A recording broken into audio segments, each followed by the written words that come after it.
Before we start, please make sure to like this video and hit this subscribe button, so you never miss a story like this. And also comments where you are watching from, how many sons and daughters you have. Thanks. My name is Jessica Hale. I'm from Chapel Hill, North Carolina. And if you think cancer is the worst thing that can happen to a woman, try getting handed divorce papers in a hospital bed by the man you thought would hold your hand through it all. You think I'm gonna waste the best years of my life watching you rot in that bed? My husband, David, shouted, standing over me like I had inconvenienced him by getting sick. I could barely sit upright, fresh from chemo, skin pale, mouth dry, hands trembling, but nothing, and I mean nothing, chilled my body more than those words. You're disgusting now. You're not the woman I married. And I refuse to spend my life watching you with her away. The nurse had just stepped out. Maybe that's why he timed it that way. No witnesses. No one to stop me from crying. No one to stop him from dropping a manila envelope on my lap like it was a takeout menu. Divorce papers. I blinked at the thick stack of betrayal in my lap, then looked up. You're leaving me while I'm still in treatment. David shrugged, adjusting the sleeve of his designer blazer, the one I bought him on our anniversary last year. It's not personal. I just want a life, a real one. I can't put everything on hold because your body failed.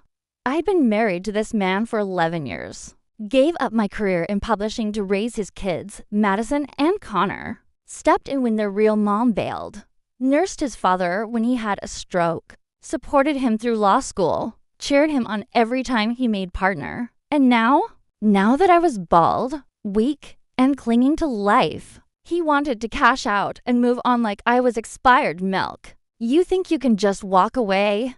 I whispered, voice cracking. David leaned in closer, voice calm, cruel. I'm not walking, Jess. I'm running. And if you think anyone else is going to want you like this, you're dreaming. I wanted to scream. I wanted to claw at his smug, pretty, little face. But the rage burning in my chest wasn't going to spill into tears. Not yet. Because something in me snapped that moment. Not from sadness, but from clarity. He had made a choice.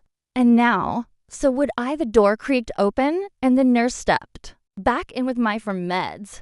David backed away like a coward, straightening his collar, switching his tone instantly. Take care of yourself, Jess. He said with the fake softness he'd use on a client or a stranger. It's for the best. No. Goodbye kiss. Not even a hand on my shoulder. Just a coward in a nice suit, walking out of a hospital room like he was getting coffee. Like my cancer was his excuse to live a better life. And maybe he thought that was the end of my story. But it wasn't. Because while I couldn't fight cancer and him at the same time, I wasn't going to die quietly. I wasn't going to let him win. And I wasn't going to let the man who bailed when I was at my weakest ride off into some perfect future like he was the victim. He thought I'd fade away in a hospital bed. He had no idea what kind of woman he'd just awakened. If you think the story is over, it's not. Because the moment he walked out that door, I stopped being the victim. This isn't just about a divorce. It's about revenge, redemption, and rebirth. So keep watching, because by the end of this, you'll see exactly why you never, ever cross a woman who's got nothing left to lose. Next, want to see how I turned heartbreak into the biggest comeback of my life? Keep watching. What he did next made everything worse, and what I did made headlines. Asterisk, they say the worst part of cancer is the nausea, the hair loss, the pain. But they're wrong. The worst part of cancer is realizing who's really standing beside you when your world catches fire and who walks away holding the matches. David didn't just file the divorce papers and vanish. No, he twisted the knife. He emptied our joint bank account to days after I signed the initial. Documents, money I had saved from freelance editing jobs I did while undergoing treatment. The same man who told me he'd always love me in his own way. turned around and drained our savings to put a down payment on a new condo downtown with his new girlfriend. Yes, you heard me right. She was his paralegal. 26, blonde, and so plastic I'm convinced she squeaks when she walks. I only found out about her because Madison, his daughter, our daughter, came to visit me in the hospital and said, "Dad's dating someone who laughs like a dolphin." At first, I wanted to die, not because of the cancer, but because of the humiliation. My marriage, my home, my financial security, gone. And all I had left was a rotting body, a hospital wristband, and to angry teenage stepkids who didn't know where to place their rage. For a week, I didn't eat. For 3, I didn't shower. I signed the final papers on a hospital bed with tears on the ink, barely able to hold the pen. Every time the nurse walked in, I pretended to sleep because I couldn't bear being seen as that woman, the one who lost everything. The only time I left the room was for one thing, his father's funeral. Funny, right? That David didn't even have the guts to tell me he'd passed. It was Madison who texted me, "Pop's gone. Dad didn't want you there, but I think you should come anyway." So I did. I wore a wig I found in the hospital's donation closet, a dress that barely fit my emaciated body, and a scarf wrapped around my face to hide the yellowing in my skin. When I arrived, the ushers didn't recognize me. Neither did David. He was standing at the altar, eulogizing the man I once spoon-fed oatmeal to in our guest room, saying things like, he was the glue of this family. What a joke. David hadn't even visited his father in the final week. I had, and I watched him slip away, whispering my name, not David's. When I walked down that aisle, that was the moment. Every head turned, gasps, murmurs. A woman even dropped her program because no one expected me to show up. And when David finally saw me, thin, pale, but standing tall, his face went white, like he'd seen a ghost. I didn't cry. I didn't shout. I just stood at the front row, looked him square in the face, and said, "I'm here to honor a real man, not the one pretending to be one." Dead silence. Even his new girlfriend lowered her head. I walked up to the casket, placed a single white lily inside, and whispered, "Thank you for loving me like a daughter. I'm sorry your son turned out like this." Then I left. That was the moment everything changed. Because that night, when I got back to my hospital room, I stopped feeling sorry for myself. I looked in the mirror at my gaunt cheeks, my thinning eyebrows, the chemo scars on my chest, and I said it out loud. "You're still alive, and that bastard's going to regret ever thinking you wouldn't be." I made a list. Step 1, survive. Step 2, rebuild. Step 3, ruin him. You see, what David forgot in all his self-serving arrogance was that cancer doesn't kill the soul. If anything, it clarifies it. And the woman he abandoned, she wasn't gone. She was becoming stronger, smarter, sharper than ever. He wanted a clean break, but I was going to leave a scar. The chemo didn't just kill cells. It killed the last piece of me that ever needed him. That morning, I sat up in bed, peeled the tape off my arm like it owed me money, and told the nurse, "Get me discharge papers. I'm not dying in here." She blinked. "You still have 2 more rounds of, I'll finish them. But not from this bed. Not while that man walks free thinking I'm finished." By nightfall, I was home. Well, not home. I no longer had one of those. My name was still on the mortgage, but David had legally evicted me while I was unconscious post-surgery. A fact I learned when I returned to find the locks changed, my clothes in garbage bags, and a framed photo of me shattered on the front step.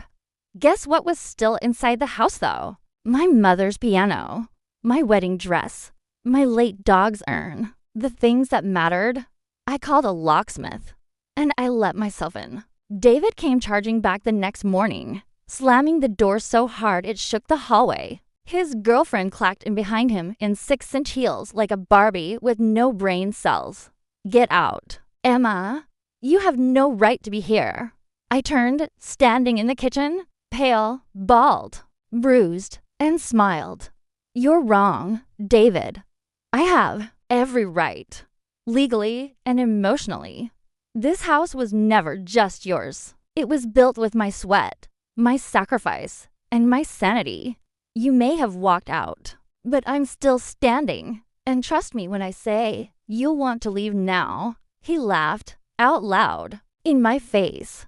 But he didn't know what I had, because 2 days prior, when I was in that hospital room plotting my rebirth, I got a message from a woman named Rachel, someone David had also dated during our marriage. She had proof screenshots, emails, credit card receipts of him cheating, lying, and even moving funds between accounts in her name. She thought I'd want to see it. She was right. I printed it all, put it in a red folder, and laid it neatly on the kitchen table. When David lunged toward me to snatch it, I simply said, "Go ahead, touch me. You'll be adding assault to the charges." He froze, because deep down, he knew this version of me wasn't bluffing. That folder, it was going straight to my attorney, along with a motion to refile my own divorce terms. Ones that would leave him with nothing but his precious little condo and the synthetic woman he cheated with. They left, both of them. I exhaled. Then I fell to my knees in the middle of that empty kitchen and sobbed. Not because I was sad, but because I had finally taken something back. My power. You'd be surprised how much a woman can rebuild with a bottle of Advil, an old laptop, and a heart full of vengeance. The next 3 months, I became a ghost in the city. I didn't go to cafes. I didn't answer calls. I didn't post on social media. I worked. I pitched freelance projects to magazines, rebranded small businesses for survival money, and made one powerful connection that would change everything. A former client who now ran a major publishing house. She loved my voice, said it was raw, honest, like someone who'd lived fire. I submitted a sample chapter of my memoir, titled Left to Die, Chose to Rise. They offered me in advance 5 figures, more than David had ever earned in 1 year without help from his father. I didn't just survive, I thrived. And one day, when I was finally strong enough to walk without help, I bought myself a red blazer, walked into the same office building where David worked, and met with his company's top competitor. Guess what? They hired me as their new head of story strategy, 3 floors above him. Same building, same elevator. New queen in town. Asterisk, the chemo didn't just kill cells. It killed the last piece of me that ever needed him. Asterisk, that morning, I sat up in bed, peeled the fur tape off my arm like it owed me money, and told the nurse, "Get me discharge. Papers? I'm not dying in here." Asterisk, she blinked. "You still have 2 more rounds of asterisk. I'll finish them. But not from this bed. Not while that man walks free thinking I'm finished." Asterisk, by nightfall, I was home. Asterisk, well, not home. I no longer had one of those. Asterisk, my name was still on the mortgage. But David had legally evicted me while I was unconscious post-surgery. A fact I learned when I returned to find the locks changed, my clothes in garbage bags, and a framed photo of me shattered on the front step. Asterisk, guess what was still inside the house though? Asterisk, my mother's piano, my wedding dress, my late dog's urn, the things that mattered. Asterisk, I called a locksmith, and I let myself in. Asterisk, David came charging back the next morning, slamming the door so hard it shook the hallway. His girlfriend clacked in behind him in 6-inch heels like a Barbie with no brain cells. Asterisk, get out. Emma, you have no right to be here. Asterisk, I turned, standing in the kitchen, pale, bald, bruised, and smiled. Asterisk, you're wrong, David. I have every right, legally and emotionally. This house was never just yours. It was built with my sweat, my sacrifice, and my sanity. You may have walked out, but I'm still standing. And trust me when I say, you'll want to leave now. Asterisk, he laughed. Asterisk out loud. Asterisk in my face. Asterisk, but he didn't know what I had.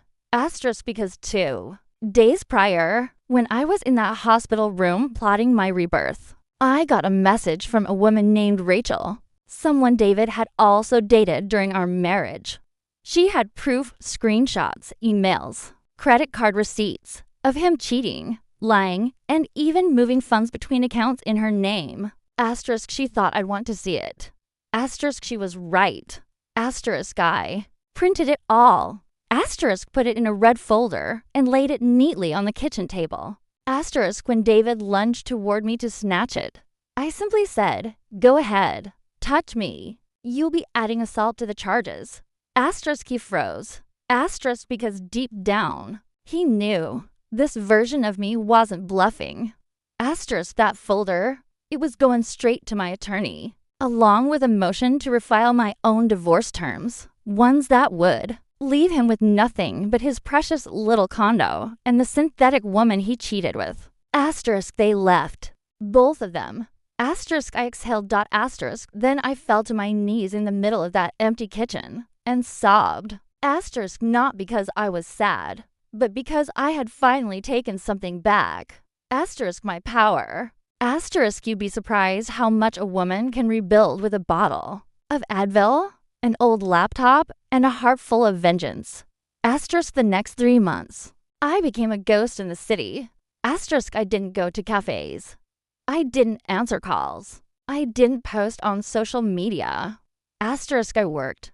Asterisk, I pitched freelance projects to magazines, rebranded small businesses for survival money, and made one powerful connection that would change everything. A former client who now ran a major publishing house. Asterisk, she loved my voice. Said it was raw, honest, like someone who'd lived fire. Asterisk, I submitted a sample chapter of my memoir, titled, Asterisk, left to die, chose to rise. Asterisk, they offered me in advance. Asterisk, 5 figures. Asterisk, more than David had ever earned in 1 year without help from his father. Asterisk, I didn't just survive. Asterisk, I thrived. Asterisk, and one day, when I was finally strong enough to walk without help, I bought myself a red blazer, walked into the same office building where David worked, and met with his company's top competitor. Asterisk, guess what? Asterisk, they hired me as their new head of story strategy. Asterisk, 3 floors above him. Asterisk, same building, same elevator. Asterisk, new queen. In town. Asterisk. The first time we crossed paths again, he dropped his coffee literally right in the lobby. The cup bounced off the marble and splashed all over his cheap leather shoes. I didn't even break stride. I walked past him like I didn't know him, like he was just another suit, like he hadn't ripped my life apart and walked away whistling. But oh, I knew he saw me. His head whipped around, his jaw clenched, and for the first time in all our years together, I saw fear in his eyes. Real, tangible fear. Let me back up. It wasn't supposed to happen like this. I didn't plan on working in the same building. That part was fate, or karma, or maybe God's sixth sense of humor. But once I saw the office directory in the lobby and noticed his name 3 floors below mine, oh, honey, it was on. The elevator ride the next morning was poetic. Floor 2. A few people got off. Floor 4. The doors slid open again, and there he was. David, standing there, frozen, with that same stunned expression people have when they find out the IRS is on the line. I didn't say a word. I just turned, looked him up and down, from his receding hairline to his scuffed briefcase, and gave him a slow smile. Coming in? I asked as the doors started to close. He stepped in. Silent, like a ghost walking into its own funeral. We rode in silence to the 7th floor. Only as I stepped out did I turn and say, nice shoes. David, they still squeak when you lie. His face turned red. He opened his mouth. but the doors closed on him before he could speak. Score, Emma -1. David -0. That week, it kept happening. In the parking garage, in the cafeteria, in the building lobby where they hosted quarterly meetings. Every time he saw me, his shoulders would tense. His mouth would twitch. His eyes would scan for exits. Because he didn't know what I would do. And that was the power. See, when you've lost everything, your health, your home, your dignity, and you survive, you become terrifying because you no longer have fear or shame or limits. And I had plans. I wasn't just there to work. I was there to make sure he never forgot what he threw away. And it didn't take long before the rumors started flying. Someone spotted me walking into a meeting with the CEO of a competitor. Someone else saw a LinkedIn post celebrating my new title. His new girlfriend, the same blonde he left me for, apparently found my name on a guest list for an exclusive Women in Business Awards event. She messaged me. Can you believe that? Out of the blue, she had the nerve to write, greater than just checking in. You seem to be around a lot lately. Hope you're doing okay. I typed one sentence back. Greater than don't worry, sweetie. You'll be gone long before I am. She blocked me. David, though, he cracked. The following Friday, he stormed into the elevator again. Just the two of us. Doors shut. Silence. Then he snapped. What are you doing here? I turned to face him. Calm. Steady. Working. Don't play stupid, Emma. You know exactly what you're doing. You're stalking me. Harassing me. I raised an eyebrow. You think I'd fight cancer, rebuild my career, and take a high-level job just to stalk you? That's cute. You need help. He hissed. No, I said slowly. I needed a husband. I needed support. I needed someone who wouldn't hand me divorce papers while I was hooked to and for. But since I didn't get any of that, I made myself into a woman who never needs a damn thing again. He stared at me, eyes twitching, fists balled. I took a step closer. If I wanted revenge, David, you'd already be ruined. I have your emails, your bank transfers, your fake business deductions. I've had them for months, but I'm not interested in revenge. That's too easy. I leaned in just before the elevator dinged. I want you to watch me rise. That's worse. That's forever. Ding. I stepped out. He stayed in the elevator. He didn't follow. He never tried again. By the time winter rolled around, I was invited to speak at a women's empowerment panel. It was held in the same downtown convention center where David once dragged me to watch him receive a Rising Star in Finance award.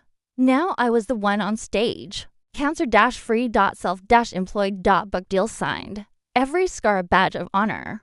I stood in front of hundreds of women and said, my ex-husband once told me I was too weak to survive on my own. I thank him now, because when someone throws you in the fire, you don't burn, you forge.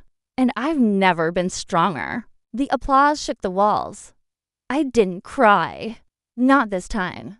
Because the tears were done. The healing was done. Asterisk. Asterisk, I should have known he wouldn't go quietly.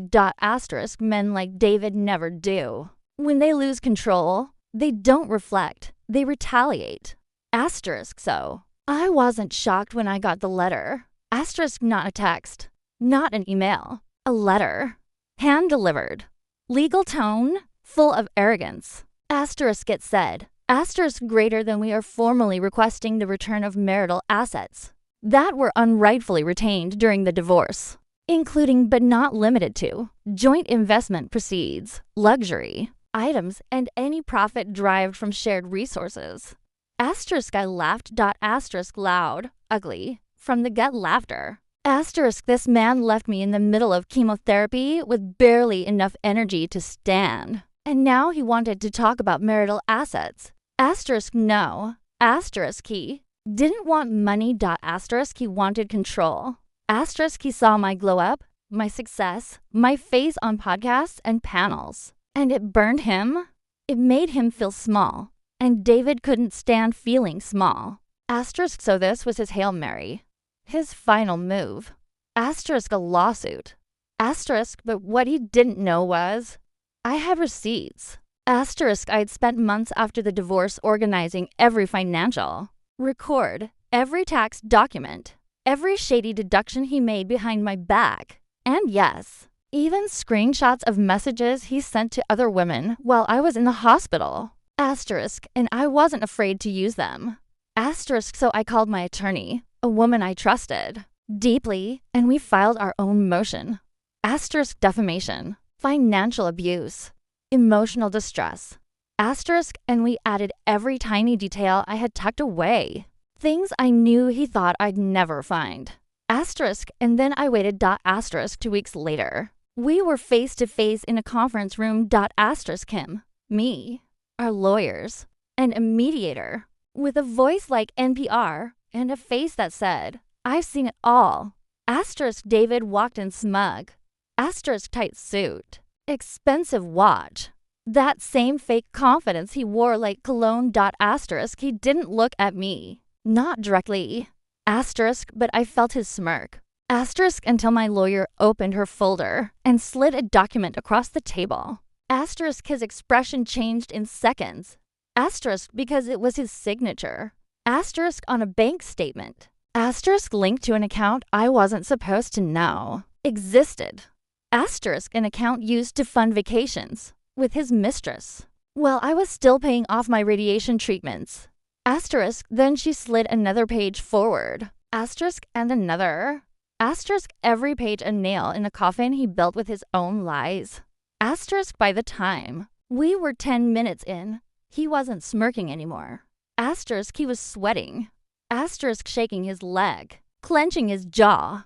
Asterisk, he tried to interrupt. Tried to throw accusations. She's manipulating the timeline. She's twisting facts. This is a smear campaign. Asterisk, until I finally spoke. Asterisk, and when I did, the entire room went silent. Asterisk, David, I said quietly, if I wanted to ruin you, I would have done it already. But I gave you grace. I gave you mercy. I walked away when you gave up on me. But you just couldn't stand watching me rebuild what you tried to destroy.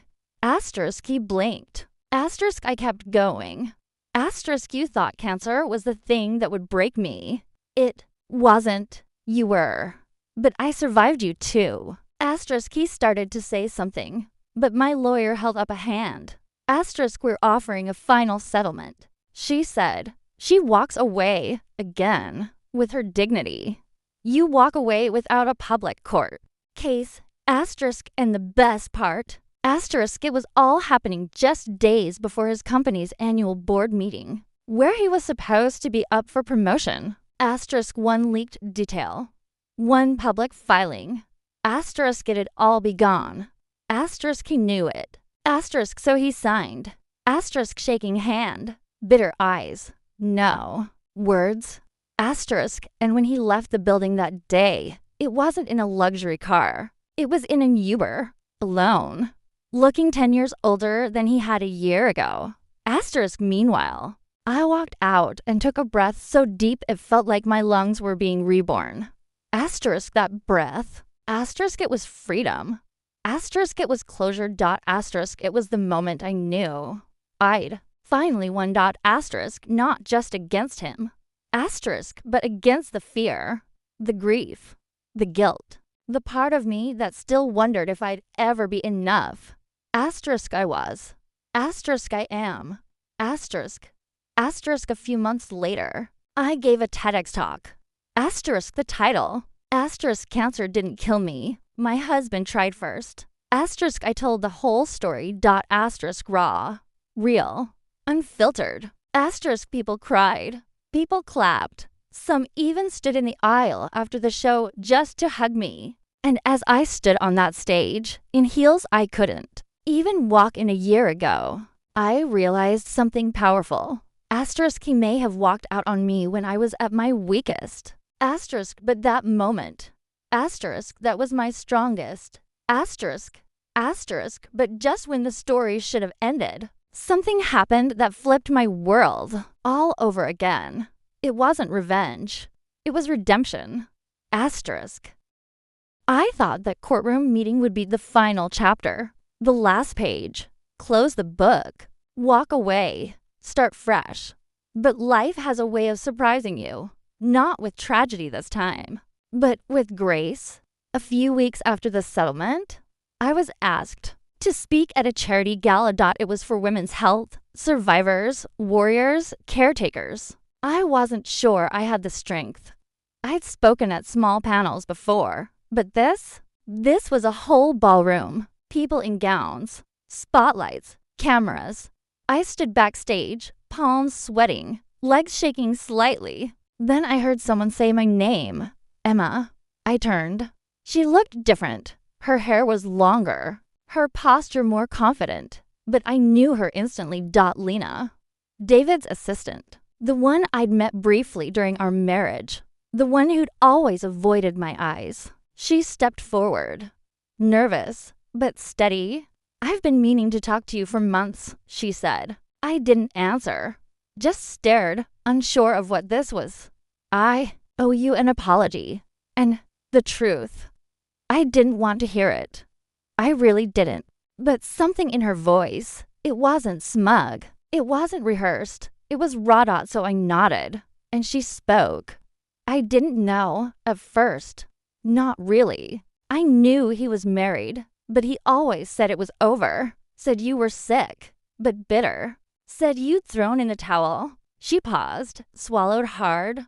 I believed him for a while. I still hadn't said anything. I found out the truth when I read one of your articles about surviving chemo alone. And then I remembered the dates, the times, the nights he said he was working late. He wasn't. He was with me, and you were fighting for your life. I clenched my jaw. She nodded like she expected that. I walked away from him after that, quietly. I didn't want drama. I didn't want pity. But I watched from a distance, and I saw what you became. She smiled. Just barely. You became everything he said you'd never be, and more. That was the moment I let my shoulders drop. Because for the first time, I realized something. I wasn't just someone who got through it. I was someone people looked up to, even the ones who used to look down on me. I gave that speech that night, with Lena sitting in the front row. And when I spoke, I didn't talk about him. Not once. I talked about her, the woman I used to be, the one who thought she couldn't live without someone else, the one who whispered instead of speaking up, the one who almost gave up when her body turned against her, and the person she loved walked away. I talked about what it means to rebuild, not just a career, not just a home, but a sense of self. I am not who I was, I said, looking out into the crowd, and thank God for that. Later that year, I launched my own foundation. We help women going through treatments alone, especially those abandoned, displaced, or silenced. We provide housing, childcare, legal help, community, because I know what it's like to face death and divorce in the same breath. And I want to make sure no other woman has to. Last month, I got a letter, handwritten, neat, careful CURSIVE. It wasn't from David. It was from his mother. Yes. Her, the same woman who used to call me dramatic for being tired during chemo. The one who didn't even attend the divorce hearing. She wrote, "Greater than I saw your speech online. I watched it 5 times. I was wrong about you. I raised a son with no spine, no sense of loyalty, and no honor. But you stood taller than any of us. I'm sorry, and I'm proud of you, even if it's not my place to say it." I cried reading it. Not because I needed her approval, but because it meant one thing. The truth made it to the people who needed to hear it. So now, this is where I stand, not in a hospital bed, not in a courtroom, not in a kitchen begging a man to stay. I stand on stages. I sit in boardrooms. I walk into rooms as a woman rebuilt. And now, I don't hate David anymore. Pity, maybe. But hate, no. Because he gave me the greatest gift without even realizing it. the push I needed to choose myself. And if you're still listening to this, maybe you're standing where I stood once, in the dark, in the rubble, in the middle of heartbreak and treatments and bills and betrayal. Let me tell you something you may not believe right now. You will rise. You will heal. You will become someone you never expected. And thank God for it. Not because of them, but in spite of them. My name is Emma. And when cancer tried to kill me, my husband tried to bury me. But all they did was plant me somewhere stronger. If you've ever been abandoned when you needed love most, share this. If you've ever had to fight alone, leave it in the comments so someone else knows they're not alone. And if you came back stronger, tell your story, because someone out there needs it today.